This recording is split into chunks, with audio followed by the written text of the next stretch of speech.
other states that say, okay, well, if you want a driver's license. He is important, no doubt about that. So is impeachment. I write about him all the time.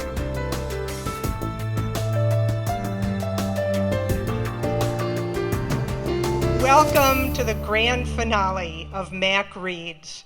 I'm Susan Sokol-Blosser. I'm honored to be able to kick off this evening, and I want to tell you that Mac Reads is a long McMinnville tradition.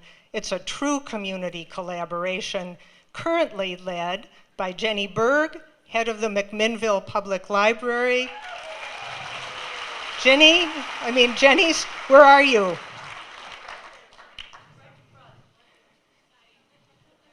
Oh, there she is, okay. By Ginny Blackson, head of the Linfield College Library. Ginny, wave. And by Cilla McClellan, owner of our much-loved Third Street Books.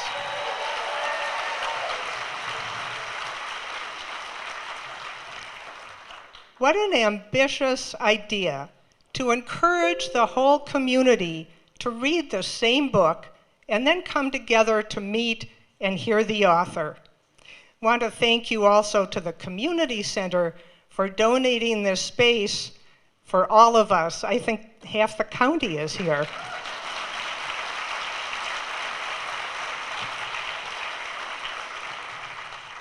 I also want to applaud Mac Reads for not only leading the community in promoting reading, but for choosing books that expand our minds, our understanding, and our humanity. Last year's book, The Distance Between Us by Reina Grande, her story of childhood poverty in Mexico and coming to the US as an undocumented immigrant, showed us the human side of immigration and opened our eyes to the courage, hard work, and faith in the American dream that has motivated so many. This year's book hits closer to home with a different perspective on the American dream. Actually, it couldn't hit much closer. Starting with the book cover, a photo of the town of Yamhill's Main Street. And Yamhill stories are the heart of the book and clearly its inspiration, even though it's pretty evident that Nick and Sheryl crisscrossed the country in their research. Tightrope is an unblinking yet compassionate portrait of a part of our community that mirrors so many others in the country. Reading it had me alternating between despair at what Nick and Sheryl describe, and then optimism that there are solutions. Tightrope confronts the American dream, how it has failed, and how it can be resuscitated. It's a call to action, and Nick and Sheryl point the way. It's always exciting to be able to hear authors talk about their books, but tonight is especially meaningful. I think of it as a celebration of our community's native son. But Nick is not alone. Sheryl is every bit his equal, and I regard Nick's choosing such a strong, talented woman as a tribute to Nick's mother, Jane, who gave Nick the model.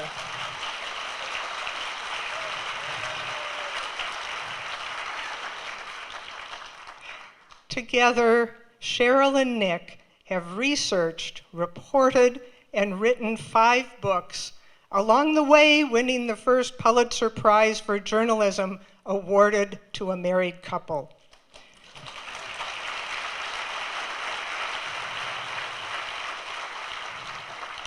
Thank you, our distinguished friends, for coming home to talk to us. Please help me in welcoming Nicholas Kristof and Sheryl WuDunn. Go ahead. Thank you. Thank you. Oh. Thank you.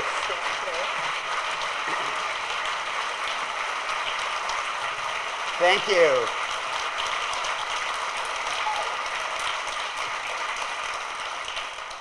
We are thrilled to be back in God's country, truly. You know, we've been speaking about Tightrope in Boston and Washington and St. Louis, and we're 3 weeks into book tour and we felt like zombies. But if we look bright-eyed and bushy-tailed again, it's because we are back in a place we deeply care about with a lot of people we deeply care about. So thank you all for turning out. I just hope nobody's looking too closely at the fire code. How many of you are from Yamhill or Carleton?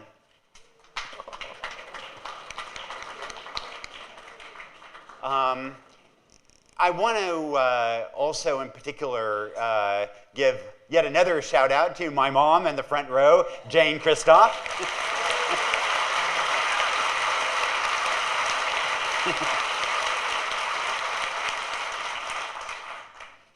And there are a number of people who are in the book who I think are here, but I'm not quite sure who's here and who's not.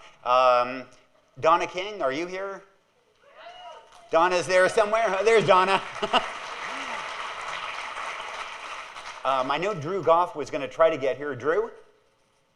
No, he may be at his job, but perhaps will show up in a little bit. Bob Banson, I think you're here. Laying low, back there somewhere. And I want to also give a shout out to Mary Mayer, who's over here.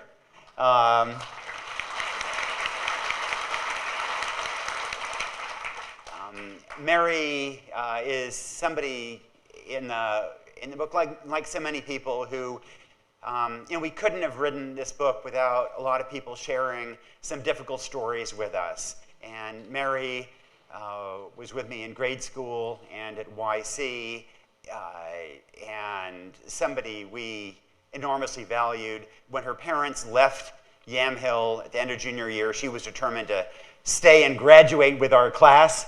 And so she rented a room and worked in the Yamhill Cafe and graduated with all of us.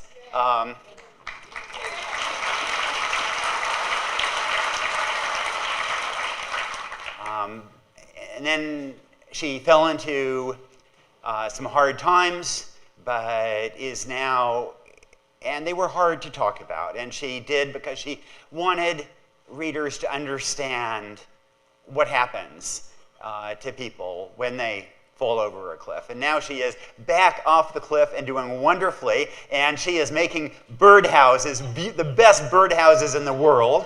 And there is one example.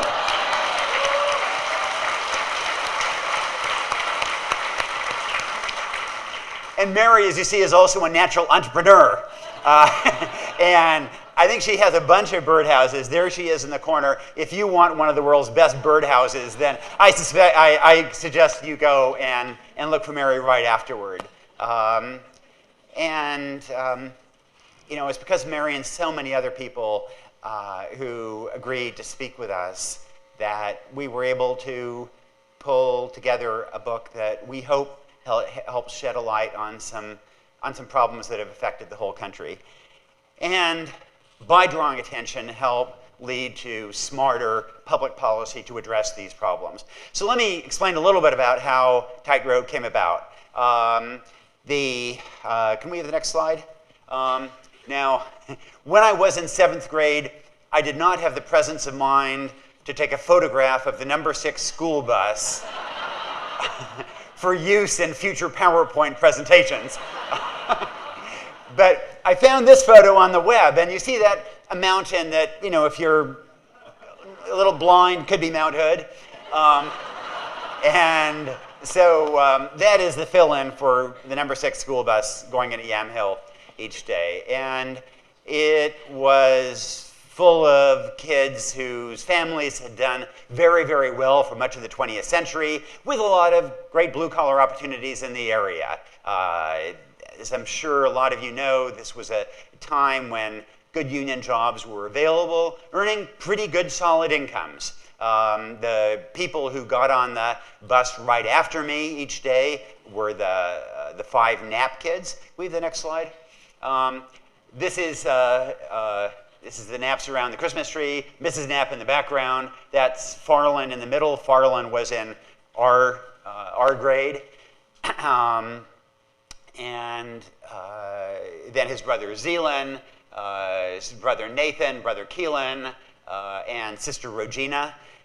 All very bright and talented and capable kids. Farland was a fantastic woodworker. They were all pretty entrepreneurial. They were just full of life. Can we have the next slide? That's Farland on top in the 9th grade yearbook, and some disreputable character below him. That's the YC yearbook our freshman year.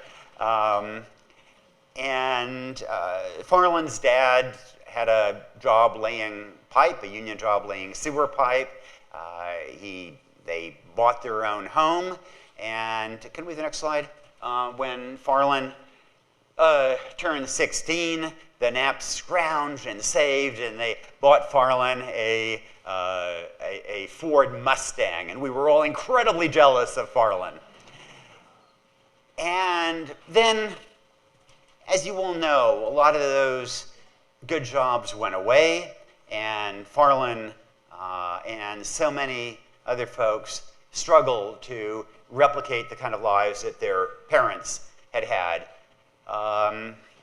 So about a quarter of the kids on the number 6 bus passed away from drugs, alcohol, suicide, and related pathologies. Farland lost his job after many years and spiraled downward, self-medicated, died of liver failure from drug and alcohol abuse. Zeelan died in a house fire when he was passed out drunk. Nathan blew himself up cooking meth.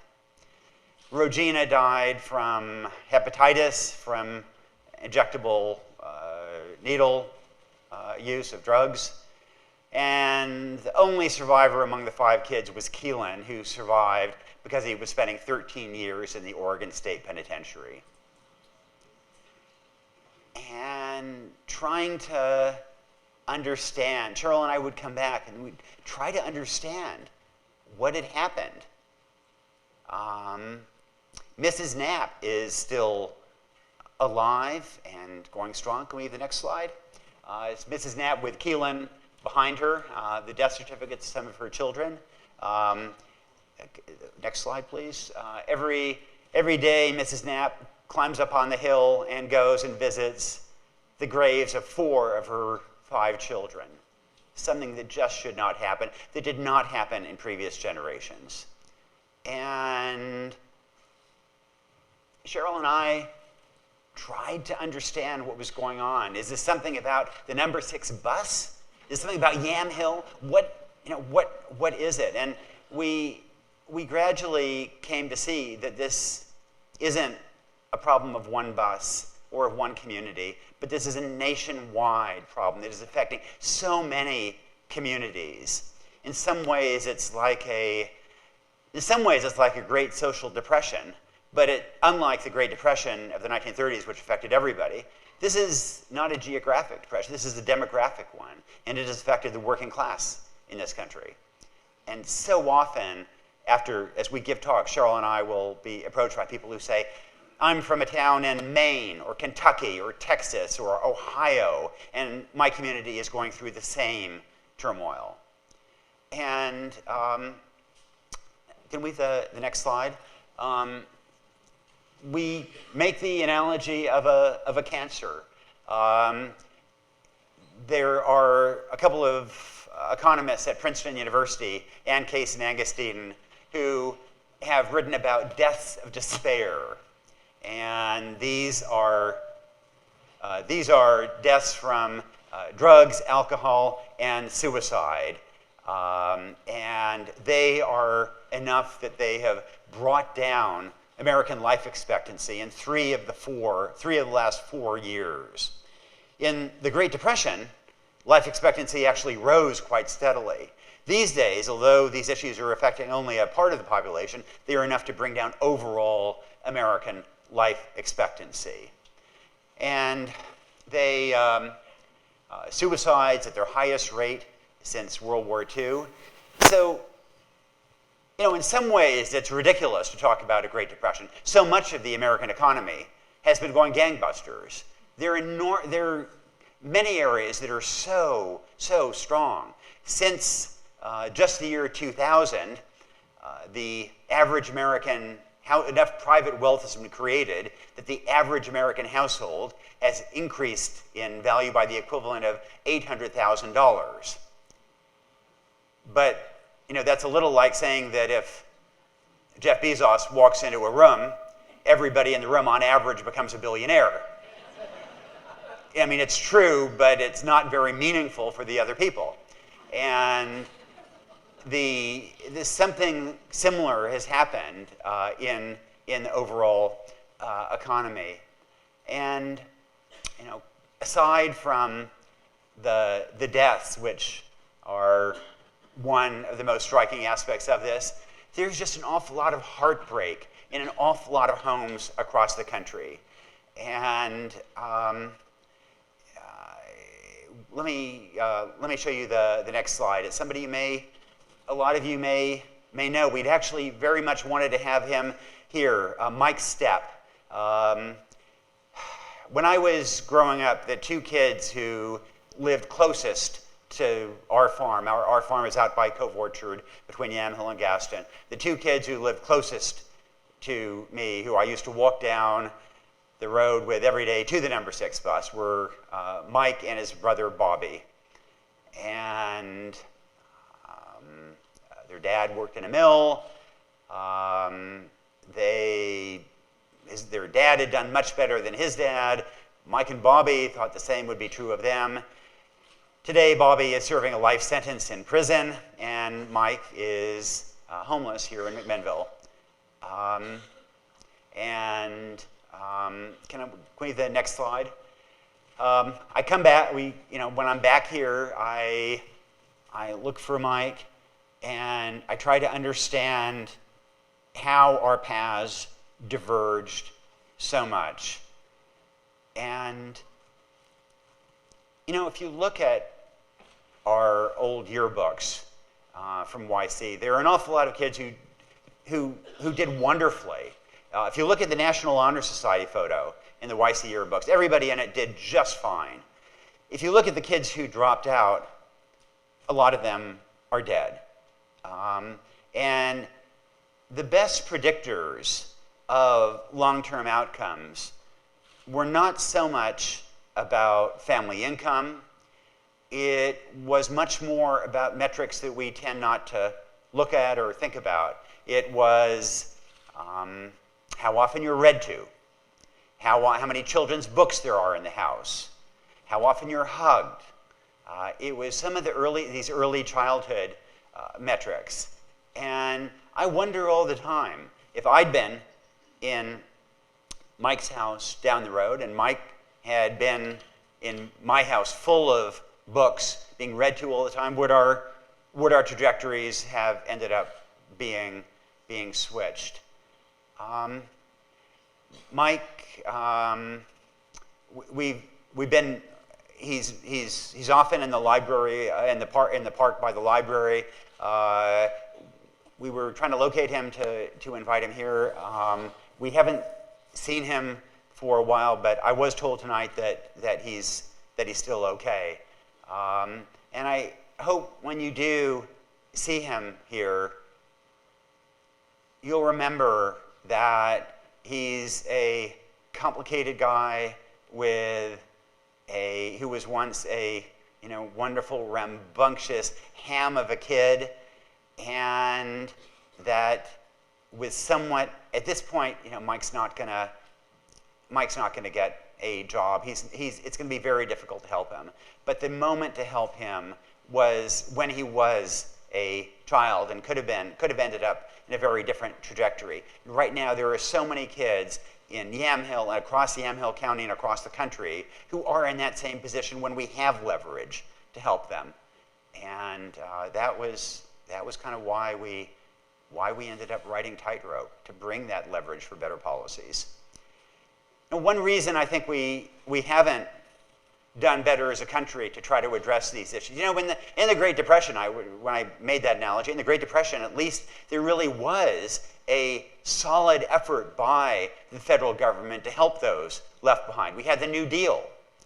And in contrast, in recent years, it has often seemed that the federal government, instead of helping and mitigating the problems, has made problems worse through policy.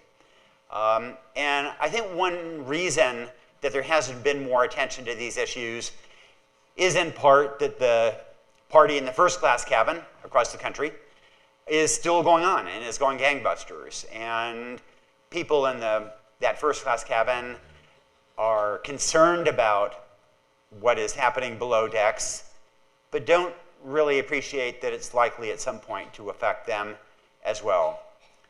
And we would argue that this distress that is found across so much of the country, that it is affecting the whole country.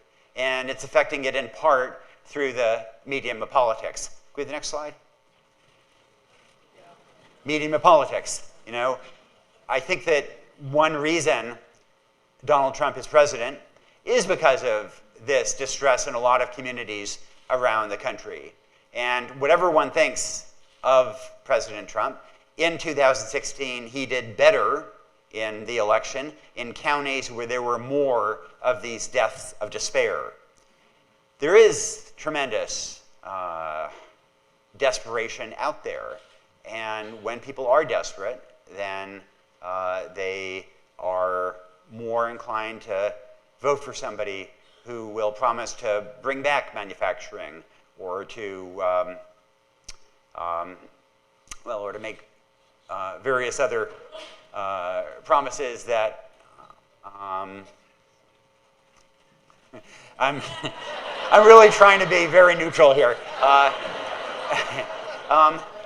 Let me also just say that since nobody in the world is neutral about President Trump, you know, that one of the problems that we face, frankly, right now is because there is such polarization in the country that we're all, whatever our politics, all the time, all of us are thinking and talking about President Trump, about impeachment, about issues that he brings on the agenda. And he is important, no doubt about that. So is impeachment. I write about him all the time. But he's not the only thing that's important. And these issues that we write about, these deaths of despair, the fact that people have been left behind, these are issues that predated President Trump. These are 50 years in the making. In many ways, he is a symptom of them. They will be around after he is gone. And we as a country have to be able to save the bandwidth to address these larger problems as well. And that means that by all means pay attention to the president and what he's doing, but also save some bandwidth for all these other issues, and especially for the country's children, which give us a leverage to get ahead. So let me talk a little bit about how we got here.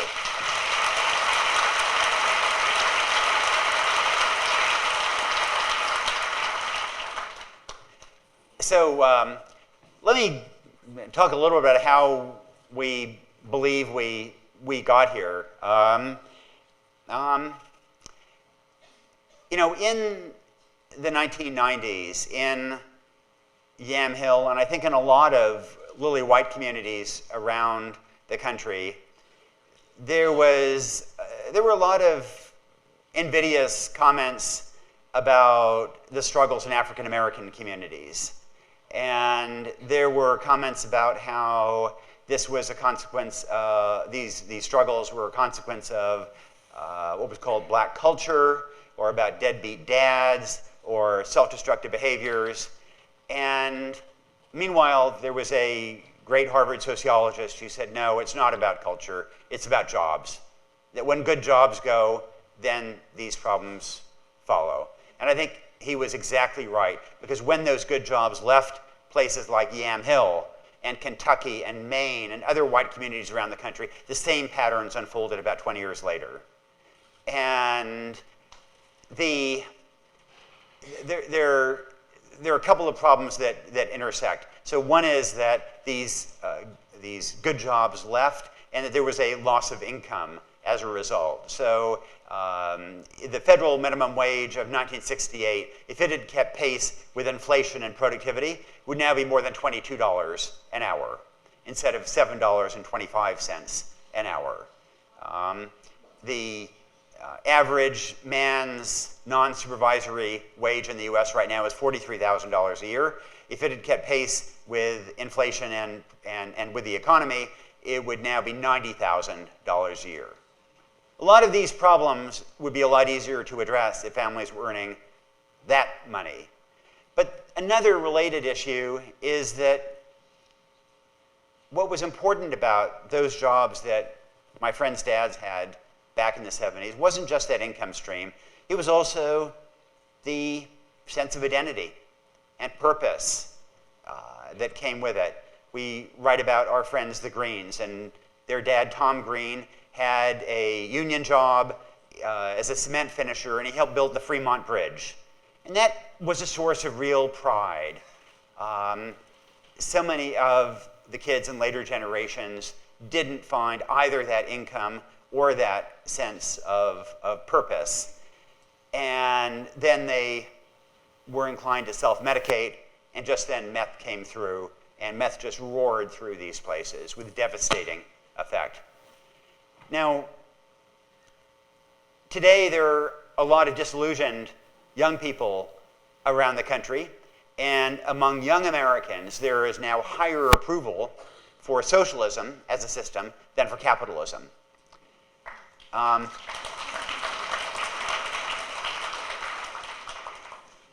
But Sheryl and I would argue that, and maybe we'll be booed now, that a better way of thinking about it is what kind of capitalism. And we would note that from 1945 through the 1970s, we had likewise a capitalist system, but one that worked very well for everybody.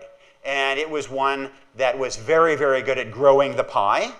So economic growth was extremely strong, but everybody benefited. It was also very good at sharing the pie. And so economic inequality declined in that period from the 1945 to the 1970s. And there was that sense of common shared mission and purpose within even large companies.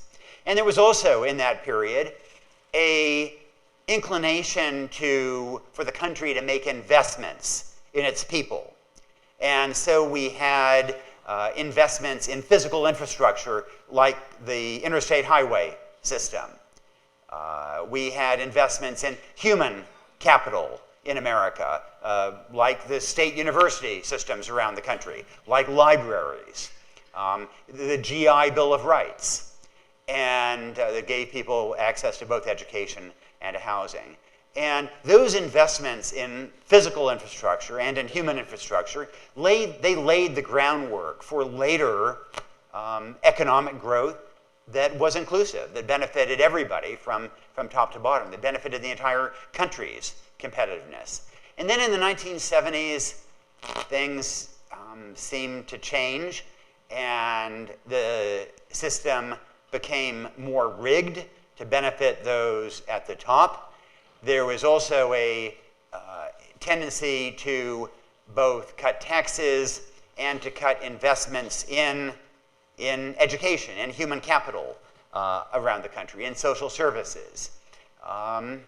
And we also embarked on the war on drugs and mass incarceration that gave people criminal records that made them less employable and less marriageable, with huge impact on family structure in the US as well. There was also something of a demonization of the role of government, the idea that government could ever do anything right. And, I think about that because, here in Oregon, we're always raised quite properly, praising the role and the courage and the heroism of the pioneers coming out to the Willamette Valley. And they were completely heroic and courageous.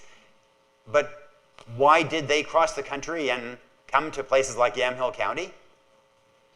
Because of a government plan.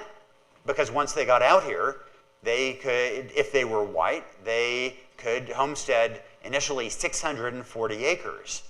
And those homestead acts, both originally in the territory of Oregon, later the federal homestead acts, they were transformative for areas like this and for the country.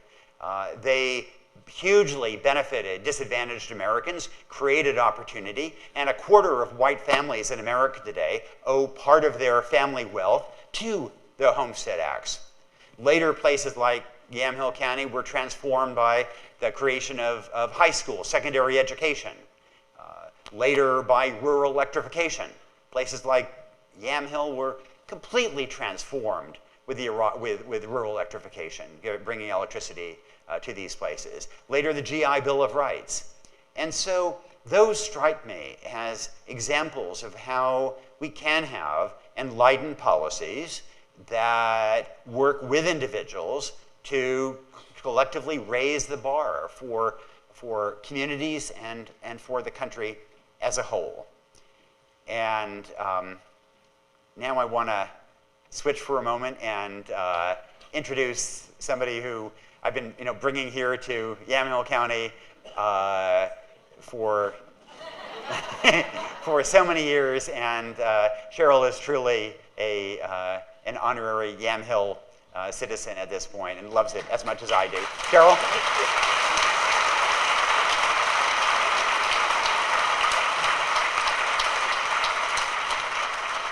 So I don't know if Nick has depressed you enough.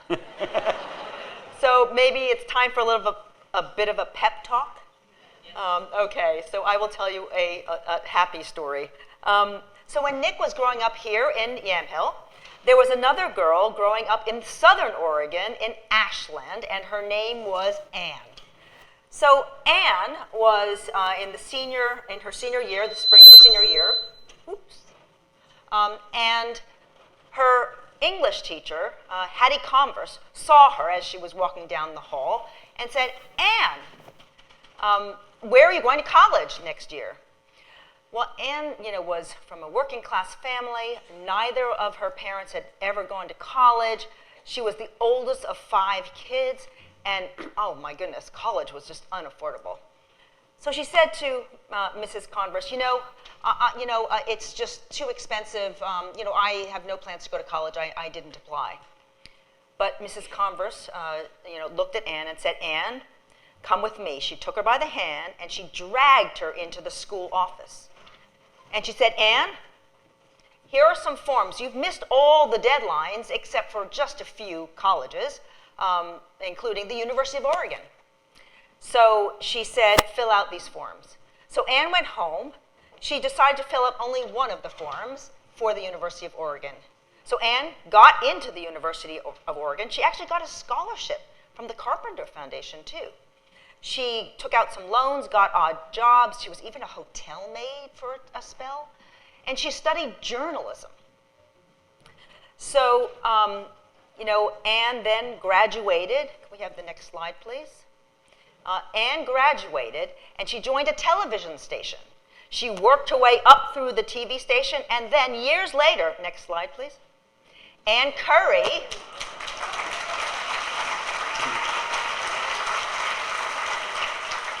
became the anchor of the Today Show. So it really shows that talent is universal, but opportunity is not. And that there are many diamonds in the working class. We just can't always find them. But if we can bubble them up, help people lift up a lot of Americans, we will get more Ann Currys.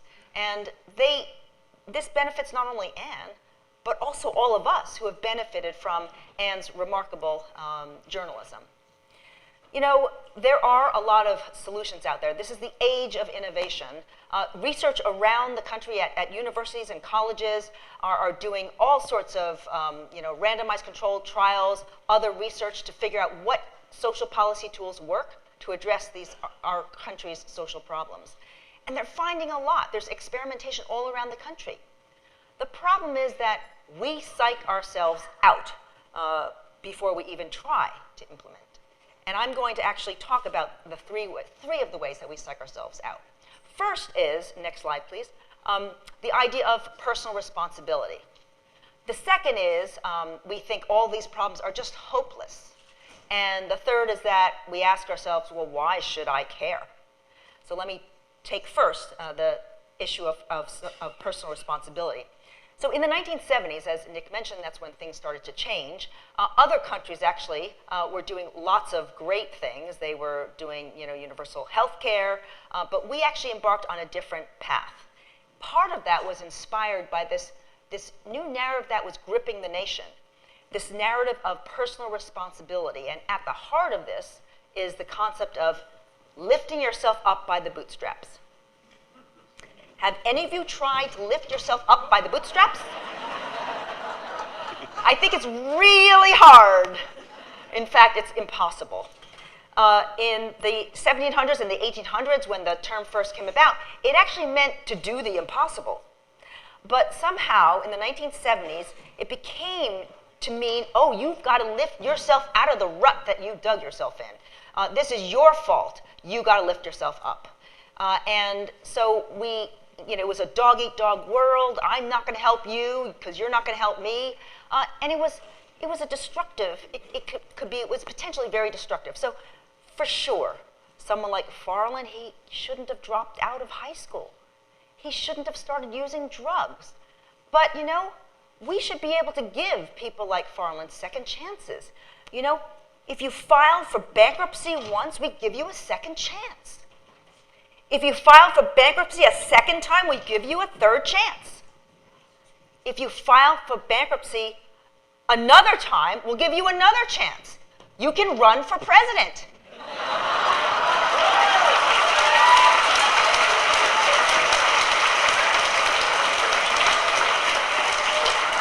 And you can become president.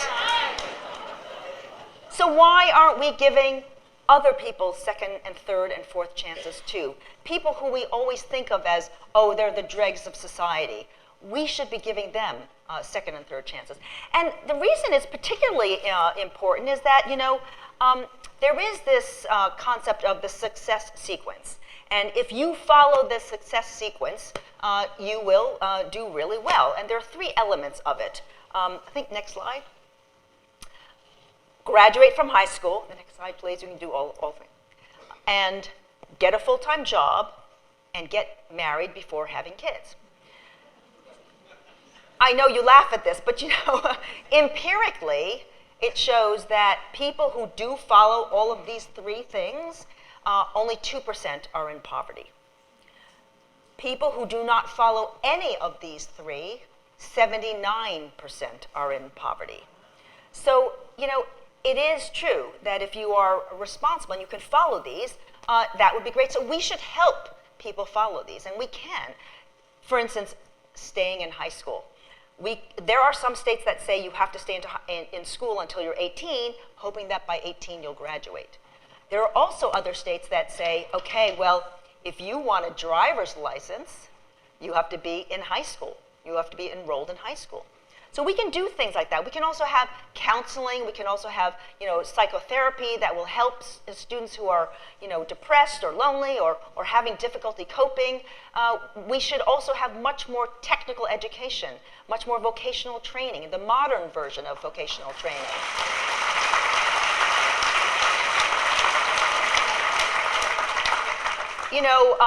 An economist once told me that, in about, 20, 30 years' time, there are so many computer scientists, we don't have enough plumbers. And so he actually projected out and he said, in 30 years' time, who do you think is going to be making more, a plumber or a computer scientist? It's the plumber. So I do think that, there are many things that we can do. And in terms of, for instance, getting married, before having kids, we actually should do more to have education about comprehensive sex education. American...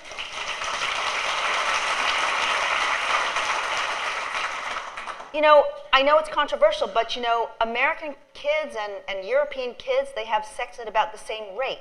But American teenage girls have babies at 3 times the rate that European kids do.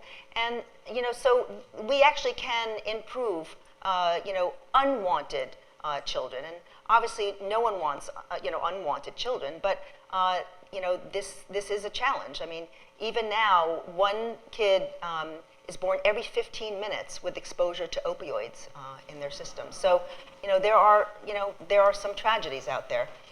Next slide, please. We also, when we talk about personal responsibility, and we talk about people making bad decisions, and we blame the victim for making bad decisions, nowadays, you can actually predict with quite good accuracy, based on the zip code where an infant is born, what the outcome of that infant is going to be in, 20 years, 30 years time. Next. So a baby born in Shannon County, South Dakota, has a lower life expectancy than, please next, a baby born in Cambodia or Bangladesh. There are 2 other counties in the US where that's also true. The life expectancy is lower than it is for a baby born in Bangladesh or Cambodia.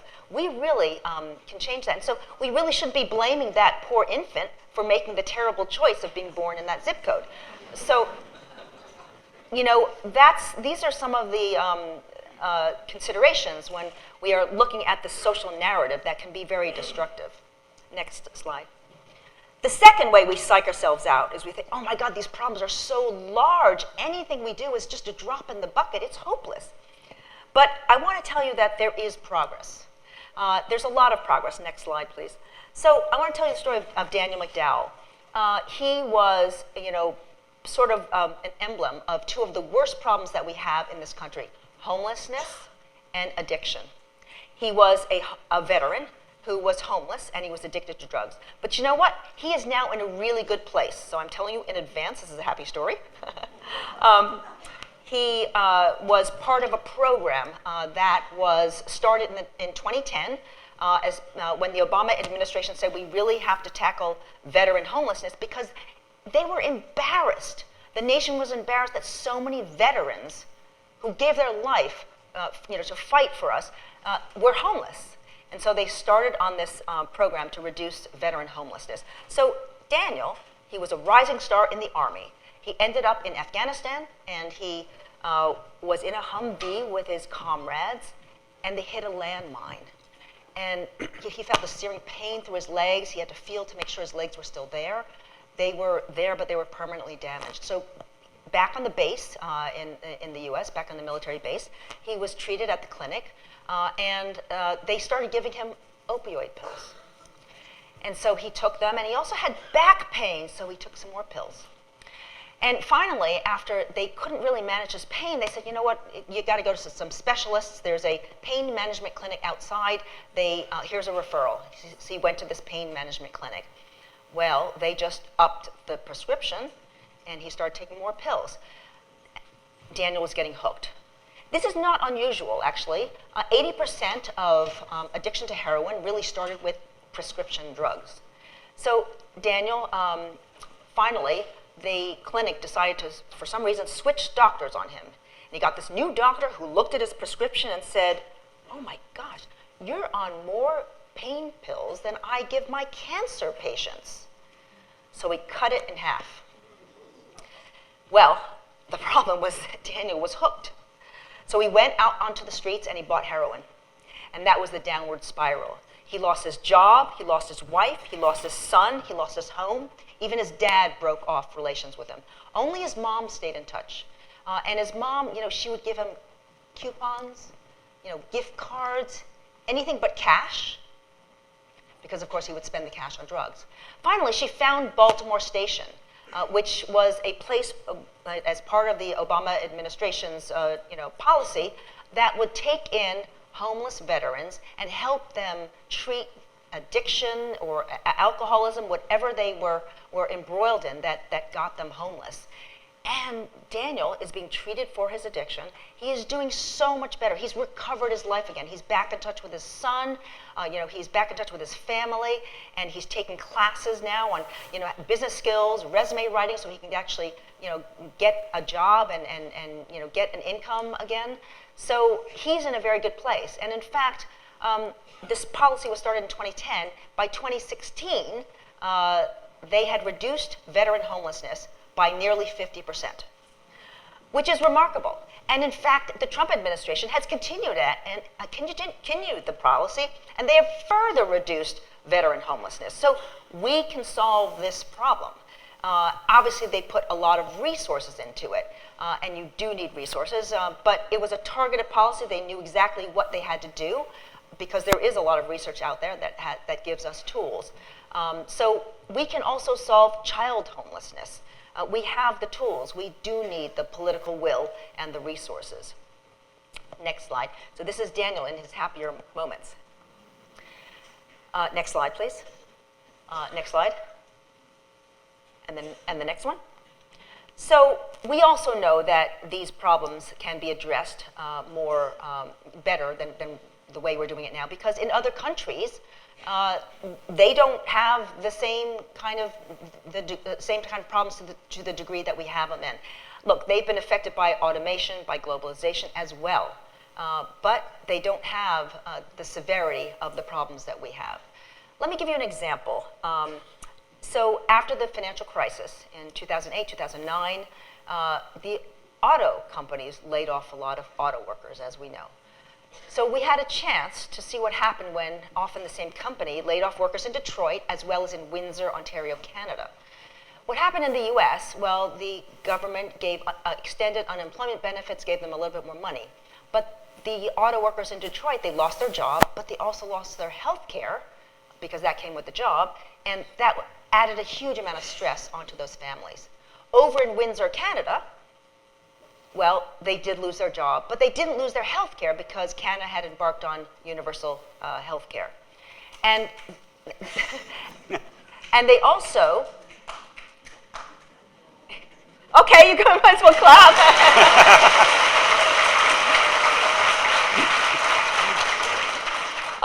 And they also had the government kick into action because they saw that they were having all these auto workers laid off in this small town, and they decided that let's look around and see what other employers have demand for workers.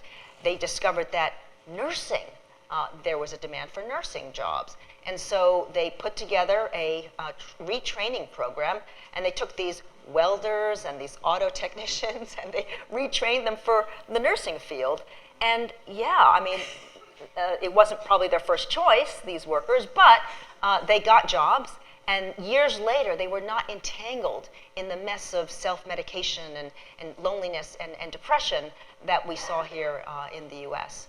So there are ways that we can better address these problems. Next slide, please. So the last thing I want to talk about is, why should we care?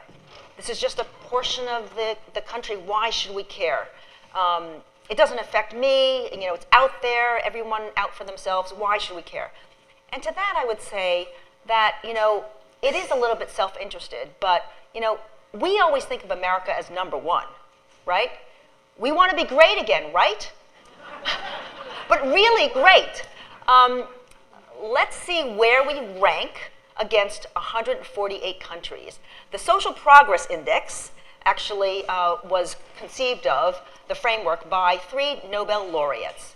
And it looks at 148 countries and it ranks them in different categories: healthcare, education, personal safety, automation, all sorts of things, technology. Let's see where we rank. Next slide. We are number 41 in child mortality. Next slide. We are number 44 in access to clean water. My goodness, come on, shouldn't we be in the top 10? Next slide. 46 in internet access. Wasn't there an American Al Gore, who invented the internet? Shouldn't we be number 1? No, we're number 46. And next, thank you. We're 57 in personal safety. So we got a ways to go, wouldn't you say, to be number 1 again?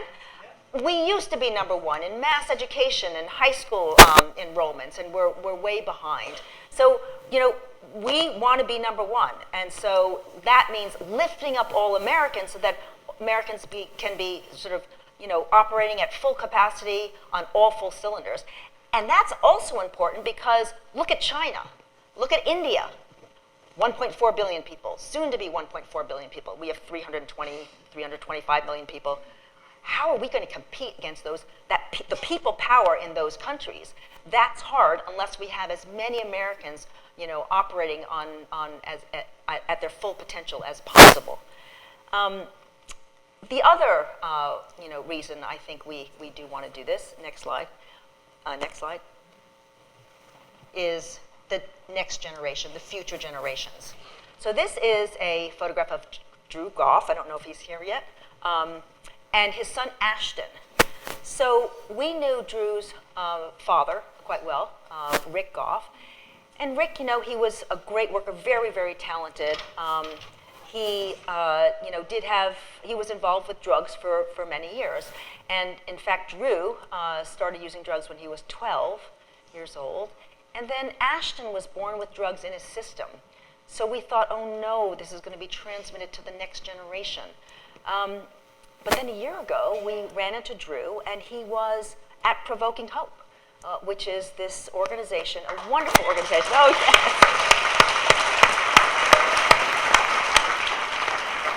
yes.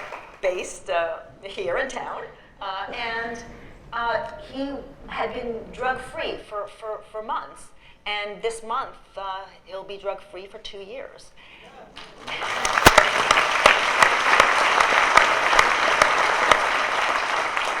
And it gives us hope because, you know, he took parenting classes, you know, which is terrific. He carries Ashton everywhere he goes. He was hugging him. He was cuddling him. He was talking to him. He was reading to Ashton. And, you know, can you see the tattoos on Drew's arm? Well, he even took Ashton to the tattoo parlor with him. Next slide. Next slide. So we can only have a strong America if we have strong American kids like Ashton. Thank you very much.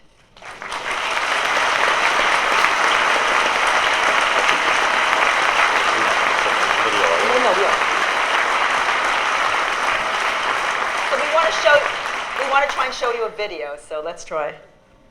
See if it works.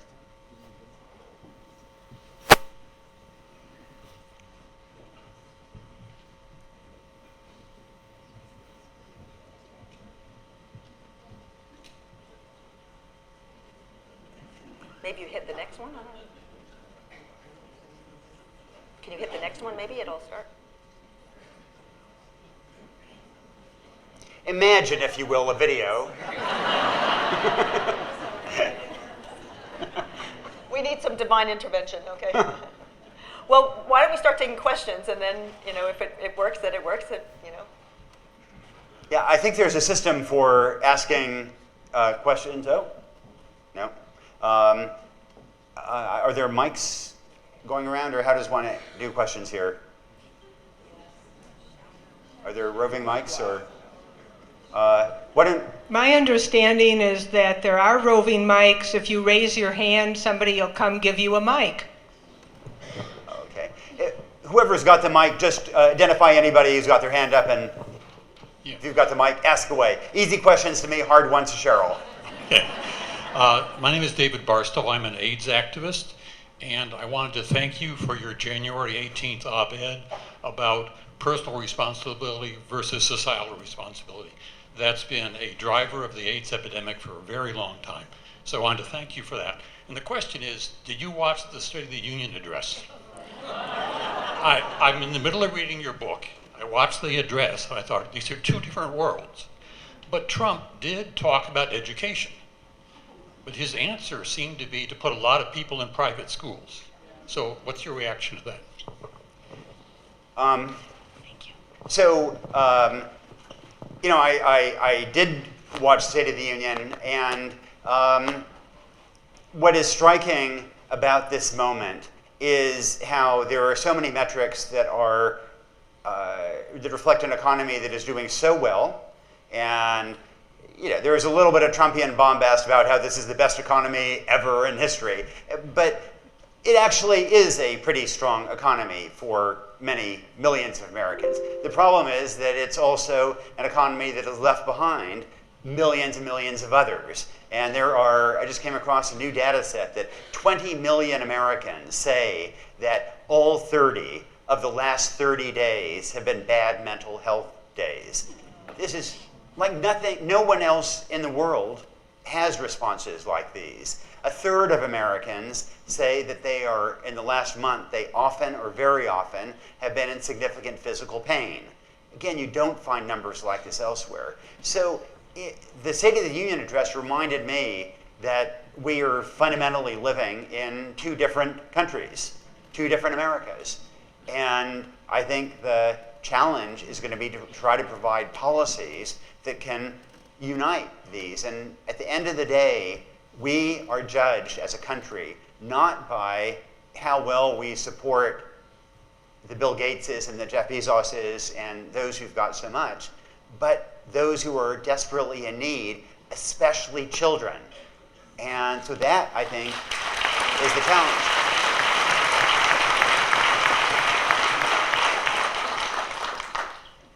And I'm very glad you raised the point about personal responsibility, which Sheryl alluded to earlier. It seems to me that the big challenge for getting better policy is not that figuring out what to do. We know what to do. We know what works. It's deciding, it's moving away from traditional narratives and this narrative of blaming people for bad behavior. And absolutely, personal irresponsibility is real. Nobody disputes that. But, for example, in traffic accidents, we all acknowledge likewise that people get in accidents because they drive too fast, because they text, and yet we figure out systems of seatbelts and airbags to mitigate their irresponsibility. We could put spikes on the dashboard to really teach them a lesson. And in the same way, people screw up. And it is human to screw up. And so they become addicted, for example. And yet in America, only 1 in 10 people with a substance abuse problem gets treatment. 1 in 10. And yet treatment pays for itself 12 times over. Every dollar put into a treatment program saves $12 in reduced criminal justice costs and reduced healthcare costs. And yet our instinctive policy response for generations has been to lock people up rather than to provide treatment. So, Dr. Ben Carson has described poverty as a choice, really. And by the way, bravo. Dr. Carson, he followed that tightrope, navigated it brilliantly, had a wonderful career from very humble origins, and that was an extraordinary achievement. But in one sense, in this, he's right. It is a choice, but it's a choice about the policies that we adopt as a country. Are we willing to invest in early childhood programs? Are we willing to invest in parental leave programs the way almost every other country does? Are we willing to provide universal health care so that everybody can get access to care, so that a child born in Shannon County, South Dakota, as Sheryl says, doesn't live on average a shorter life than a child born in Cambodia? So these are not choices by the individual, or they are in part, but they're also choices that we make as a society. And that's the debate that we hope that Tightrope will help inform.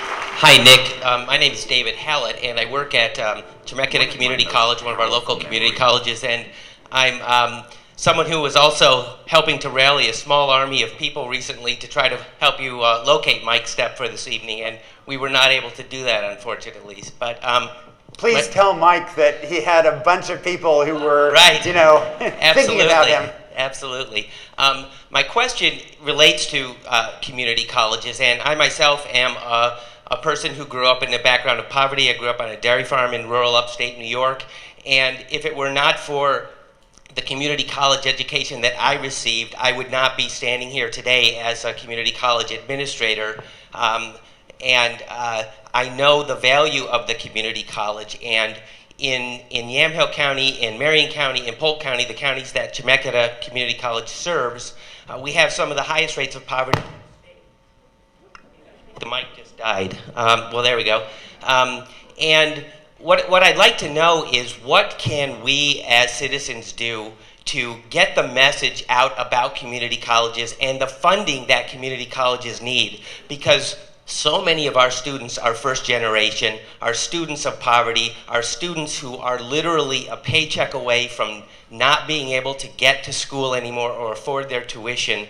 And time again, at both the federal and state levels, we see community colleges underfunded to the level that they really need to be to help with this educational gap that you're talking about, for people to rise above that level of poverty that they might find themselves in. I mean, we certainly support community colleges. We think that they're terrific, as to getting the message out. I mean, I think that, we all have more of a spotlight than we think. We have social media now, we have our friend networks, we have our relative networks, and so, I do think that it's important to continue to use those networks and also to write to your, on issues that you care about, to write to your Congress representative. I mean, lobbyists tend to, win the day because they are the strongest voices, because they're constantly there day in and day out pressing their case for the Congress representatives. But, Congress needs to hear from ordinary Americans as well. And, I think that it really is important to, write to your congressperson and to tell your friends to write to your congressperson on issues that you care about as well. And totally with you on community colleges, as the best escalator out of poverty is education, and the basic problem in America is that escalator is often broken for those people who need it most. One way of getting that escalator working again is by making community colleges free or virtually free to provide a transition.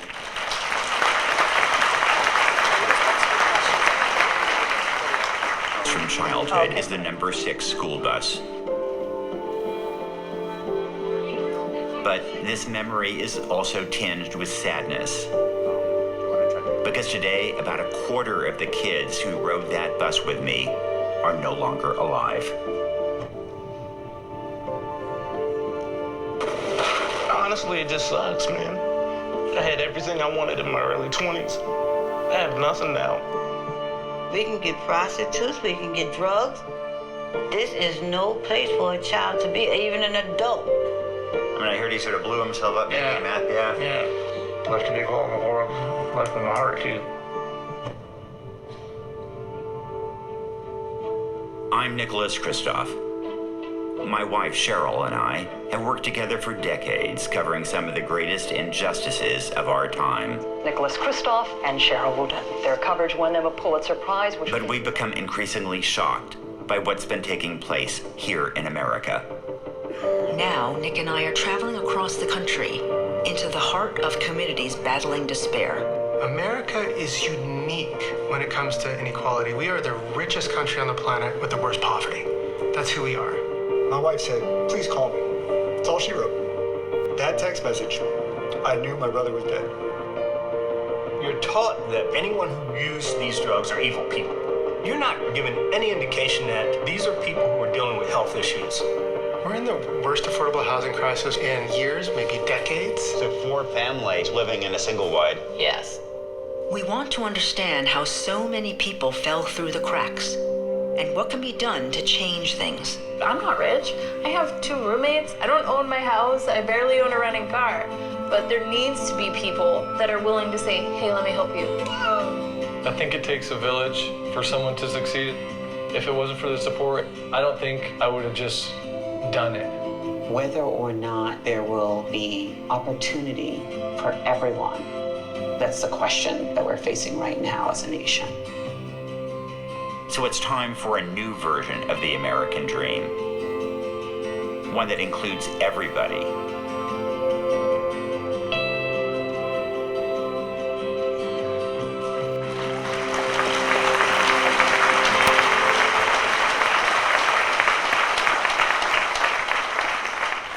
We can take a few more questions depending on where you can get the microphone. Thank you very much for your work. My name is Sarah Woodard, and I teach a course called Compassion Cultivation Training that was developed at Stanford University School of Medicine. I wonder if you're familiar with formal compassion training, which is also taking place on the East Coast through Emory University. And the research around this compassion training is very strong and potent with regards to emotional regulation, helping people with drug addiction, and maybe most importantly, helping parents and children develop secure attachment relationships, which are the basis of success in later life. And I just wanted to make sure you're aware of these programs because you have such a big audience to share these very sound research and neuroscience supported programs. And I'm teaching them here in Yamhill County. Thank you very much. Thank you. Thank you. Any other questions? I don't know if you can get the mic to this side Or wherever you can get it. We're following you.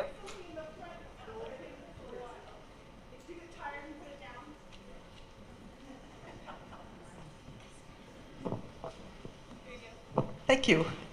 Carol Greeno. I'm a citizen advocate at the legislature.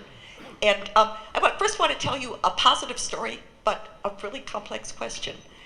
Oregon, after decades, passed the Student Success Act last year, which puts more than $1 billion every year into schools in early childhood.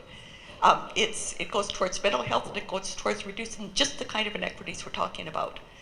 But in response to that, the very people who are most helped sponsored a recall effort and are fighting hard to get it thrown out and may even put a ballot initiative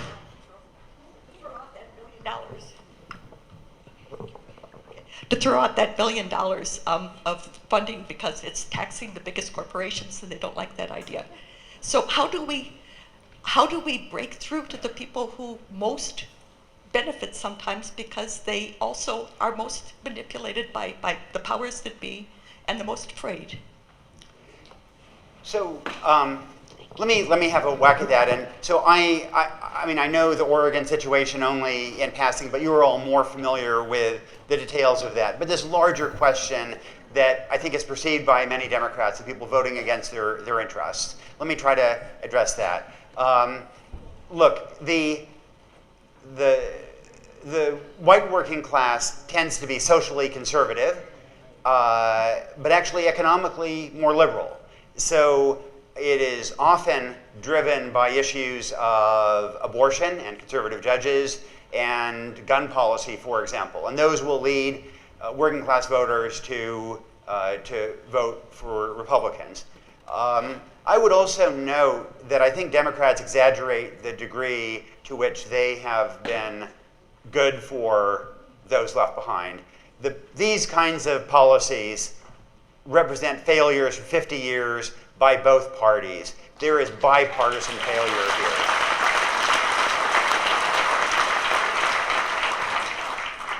But, I mean, having said that, I do think that that the Democratic Party these days on economic matters offers more opportunity for the working class, and that while the white working class voted for President Trump, one of his responses was to chip away at healthcare access, and there are now 400,000 fewer children who have health insurance than when he took office. 400,000 children. So how can Democrats make the case better? Bobby Kennedy was fantastic at reaching out to these working class voters. And that involved a lot of listening. And I'm afraid that often now when liberals have approached these voters, they've been doing more talking than listening, and that doesn't always go over well. There's also in this community a deep suspicion of politicians generally and of government programs. And I think that makes this kind of listening tour particularly important. After 2016, it's been complicated because there has been a tendency for many Democrats to be really angry at these voters and to dismiss everybody who voted for President Trump as a racist and a bigot. And it is really hard to get votes from people whom you are dismissing as bigots.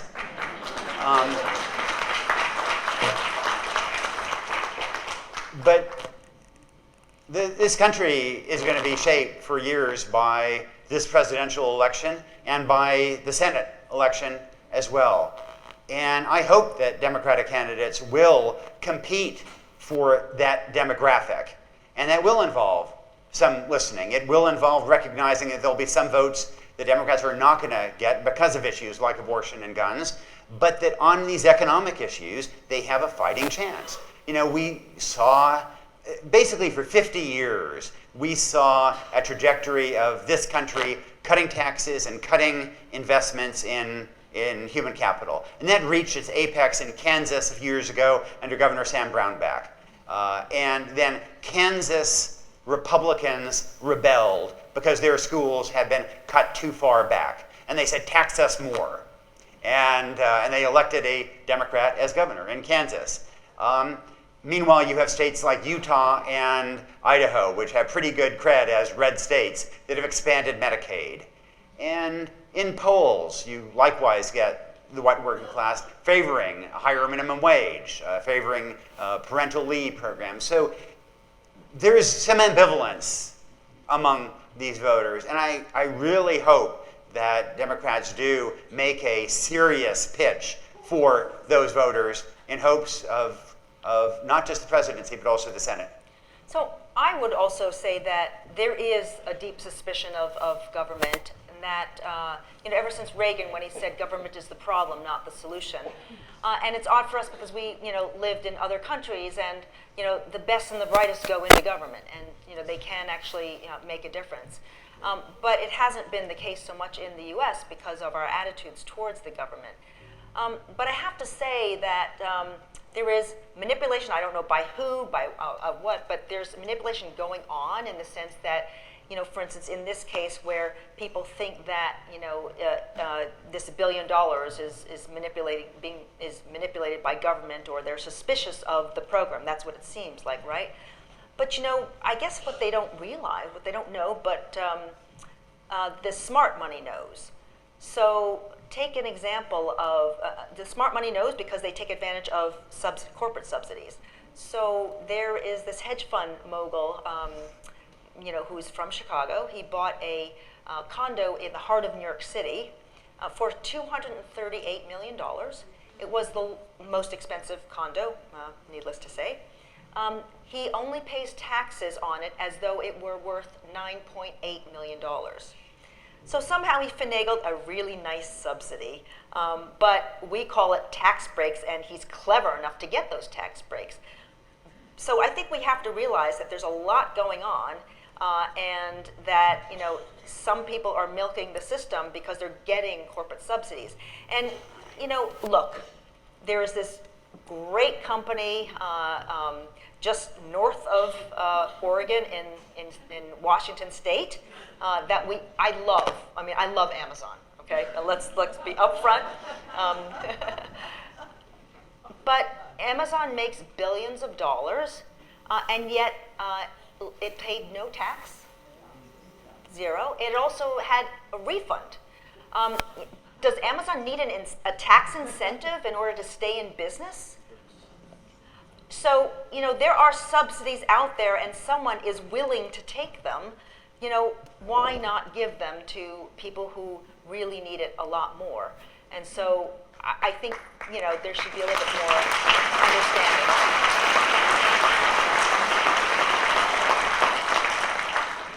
My name is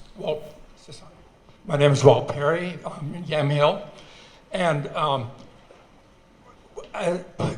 we need public policy, of course, that helps individuals, families, communities, and our whole nation and world fulfill its fullest positive potential, and hopefully we will work on doing that. But my question relates when we think of the depression of people that have not had the money, have not had the jobs, and they have jobs and they don't pay enough to rent a house, buy a house, anything of this sort.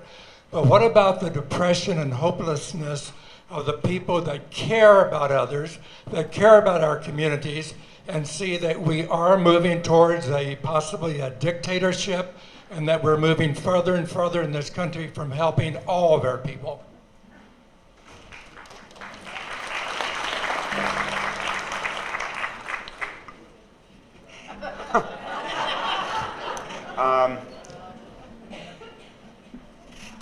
Not sure quite how to address that. I do hope that I think the country is being tested, and I hope that the response is going to be, indeed, a new social narrative and better policies. I think that there is a fighting chance that will happen. My real point, I guess, is that more and more people are becoming depressed and hopeless of making things better. And that's a whole new population that may find destructive ways of dealing with that depression. Well, let me try to cheer you up. So, look, we have clearly enormous problems, and we recount them. But we also have enormous strengths as a country. And we have been through some of these challenges before. We went through a Gilded Age, and then there was a response, a populist response, that led to much wiser and smarter policies, to antitrust, to educational investments, and so on. We have toolboxes to address all the challenges that we talked about, and we know that these toolboxes work because other countries have used them. Automation and globalization are not challenging the US alone. And Germany and Canada and other countries have managed to address them without having falling life expectancy, without having 67,000 people dying each year of overdoses. And so this should reassure us that we know how to resolve these. There's no silver bullet. There's no perfect solutions, but there is silver buckshot. That's a good Yamhill kind of farm expression. And the question is, are we willing? It's a question of political will, and I hope that we can indeed summon that political will. So I think that's probably. Why don't we take one more? question? One more question? Yeah. I think this will be the last question. So pressure on to make it a really great one. Thank you, guys. My name is Jim James, and thank you guys for bringing American poverty to a spotlight where we can do something about it. And I have to imagine that you guys sometimes sit around the table and think, if I were king of the world, I would want to do this, that, or I would want to do this. And your book is going to be a call to arms for many different groups, for many, whatever their particular interest, and they're going to say, poverty is bad, and this is what we're going to do, and it's going to be hundreds of things that are going to be called to action. But if you guys had maybe one or two things you could say, this will make a big difference. I understand you say there's no silver bullet, but what are your two pieces of silver buckshot that you're going to put in there?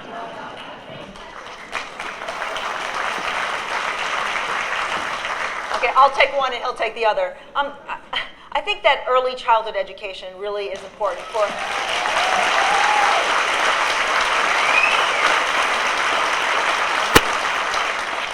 And it's important for the future of America, for the next generation. I mean, that we really can start afresh.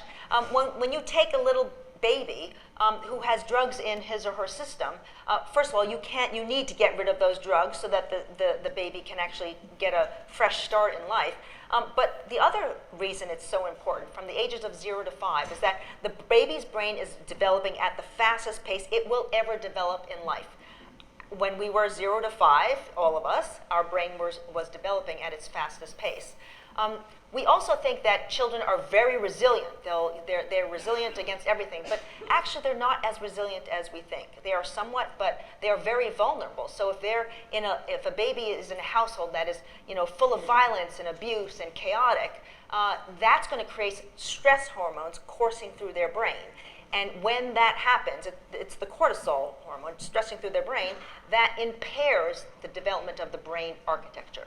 So you need to catch that baby between the age of 0 to 5 if you want to recorrect course. And it's important because it's much more cost effective to help a baby when he or she is young than 20 years later when they've gone through the path that leads to trouble. The other thing that's important is that they're called adverse childhood experiences, ACEs. And if you have, every one of us has 1 or 2, our parents get divorced or something like that. But if you start having 4, 5, 6, 7 ACEs when you're a kid, that's when it really starts to hurt you. And not only will you're less likely to graduate from high school, less likely to go to college, you're more likely to end up on the streets or get into violence, gangs and all that. You also are more likely to have heart disease, to actually have chronic diseases like diabetes, and that's a huge cost to yourself and to society as well. So there's so many reasons why we want to help children when they're young.